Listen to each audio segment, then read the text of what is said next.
nations are in thy womb. Two different nationalities. Two nations. He told her, she said, if this is such a blessing from you, why am I feeling all of this going on in my stomach? Because the kids were fighting in the womb. So the Most High told her, he said, two nations, two different nationalities is in your stomach. Two different races of people is in your stomach. That's what he told her. So when Esau came out, they had to describe him because he looked totally different than everybody else. And this is the first person that was called red on the earth. Now let's go back. Revelation chapter 12 verse 3. It says, and there appeared another wonder in heaven, and behold, a great red dragon. So who was called a dragon in the Bible? You're going to find out that it is the Edomites. Esau, all descendants of Esau was called red and dragons. You're going to find that out, but we're going to show you, and then we're going to further show you as we read further in the text. This is the book of Job, chapter 30 and verse 29. Now, we know Job is an Israelite, right? So what did Job say? I am a brother to dragons. You see that? Job said, I am a brother to dragons. Job is an Israelite.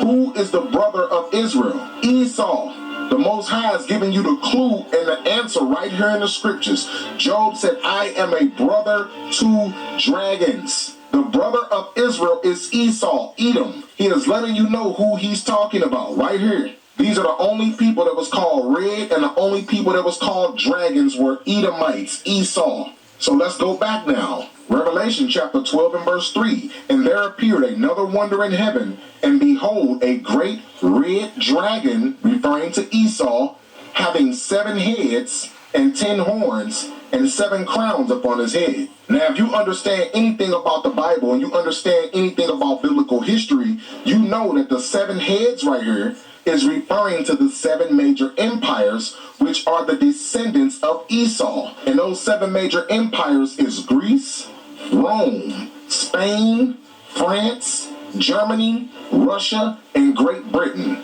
Those are the 7 major empires and the 7 heads that it's referring to right here. Because those are the 7 major empires who are the descendants of Esau. Those 7 major empires make up Esau. All right? And it says, and 10 horns. And the 10 horns is referring to the 10 common market nations, also known as the EU. That's what it's referring to. Those are the 7 heads and the 10 horns. That's what it's referring to. And just in case you think that this is not talking about Edomites, or this is not talking about those 10 common market nations, or those 7 major empires, just in case you don't believe that, as we read on in the text, it's going to confirm that's who it's talking about, and it's going to confirm who the red dragon is. It's going to be clear and cut. Watch. Revelation chapter 12 and verse 4.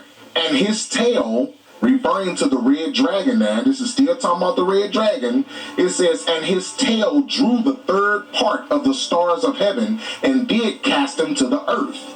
You see that? It says this dragon's tail did draw the 3rd part of the stars. Who is the stars? Remember, the 12 stars is referring to who? The 12 tribes of Israel. It says this dragon tail drew the 3rd part of the stars, meaning 3 of the tribes. This is during the time of when the Israelites were still in Jerusalem. So who was up in Jerusalem during the time this red dragon Esau was reigning?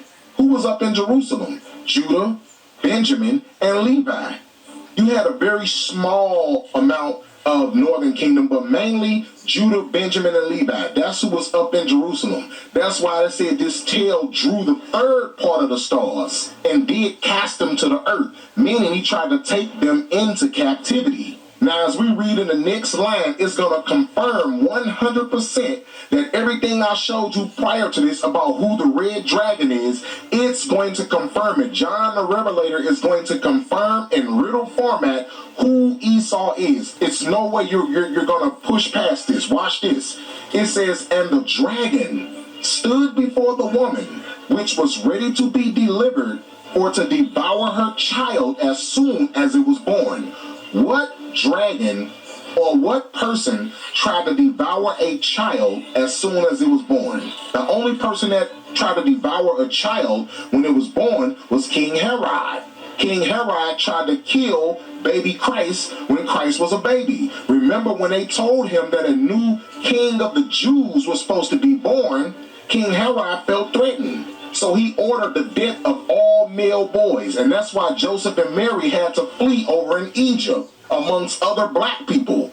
All right, so King Herod was the one who ordered the death of Christ. So John the Revelator is revealing who Esau is, who the red dragon is. He's revealing. He said the dragon stood before the woman, which was ready to be delivered, or to devour her child as soon as it was born. It's referring to baby Christ. And just in case you don't think it's talking about Christ, watch when we go into the next verse and we go get the other precepts. It's going to make it all make sense. We're going to put it together like a puzzle. It's going to make clear sense who this is talking about. And she brought forth a man-child who was to rule all nations with a rod of iron. And her child was caught up unto God and to his throne. You see that? Who is that talking about? Christ. How can I prove that? Let's go get the other precept to prove when it says this child was caught up unto God and to his throne. Let's go show you the actual event that happened when he was caught up unto God. This is the book of Acts chapter 1 and verse 9.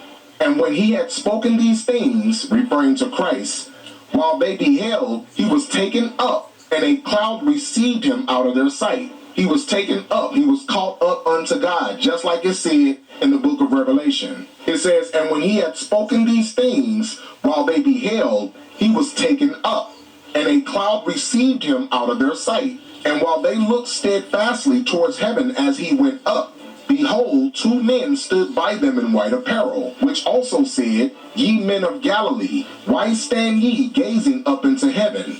This same Jesus, or Yahushua, or Yahushua, whatever you want to call him, which was taken up from you into heaven, shall so come in like manner as ye have seen him go into heaven. You see that? So this is who it's referring to in Revelation chapter 12, verse 5. It is indeed referring to Christ. So let's go back now. So it says this dragon's tail drew the third part of the stars of heaven. The three stars that was in Jerusalem was Judah, Benjamin, and Levi.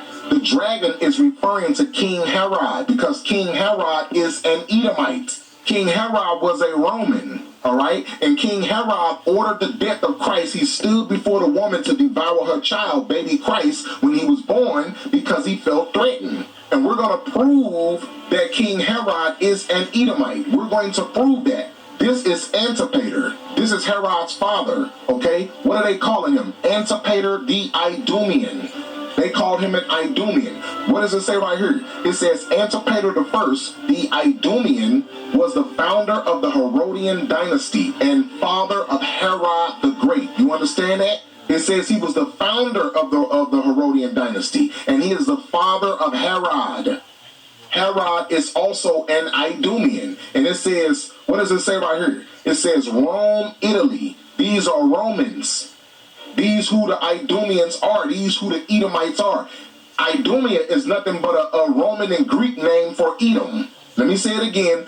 Idumea is a Roman and Greek name for Edom. We're going to prove it in the history, and we're going to go into the Bible dictionary to show and prove that this is referring to Edomites.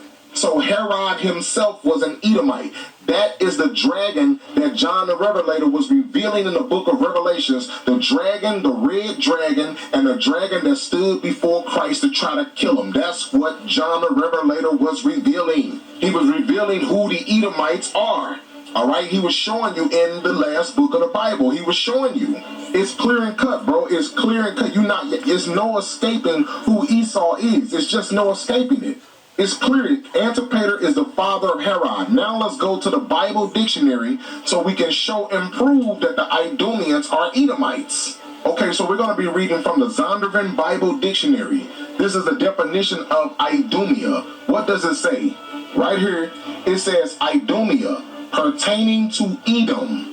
In King James Version of the Old Testament, Idumea, the name used by the Greeks and Romans for the country of Edom. You see that? For the country of Edom. So Idumeans are Edomites. All right? So there's no way y'all escaping this about who Esau is. We already showed you King Herod was an Edomite.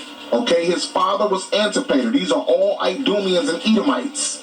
King Herod was a Jewish king. That's why they called him Jewish. Jewish.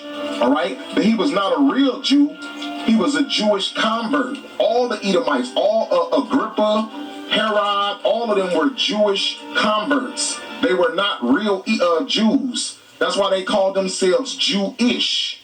They were not real Jews. They were all Jewish converts. And that's why when you read this verse, it says this. This is the book of Amos, chapter 9 and verse 11. It says, "In that day will I raise up the tabernacle of David that is fallen." And the tabernacle is the 12 tribes of Israel. All right? And it says, "And close up the breaches thereof." And the breach is a split. So the Most High said he's going to close up the split between the two nations, between Judah and Israel, and bring the 12 tribes back together. That's what he's referring to. And he said, "And I will raise up his ruins, and I will build it as in the days of old, that they may possess the remnant of Edom, and all the heathen which are called by my name, saith the Lord that doeth this." You see that? And some of y'all Israelites use this verse to say, see, Edom, not even realizing what the verse is saying.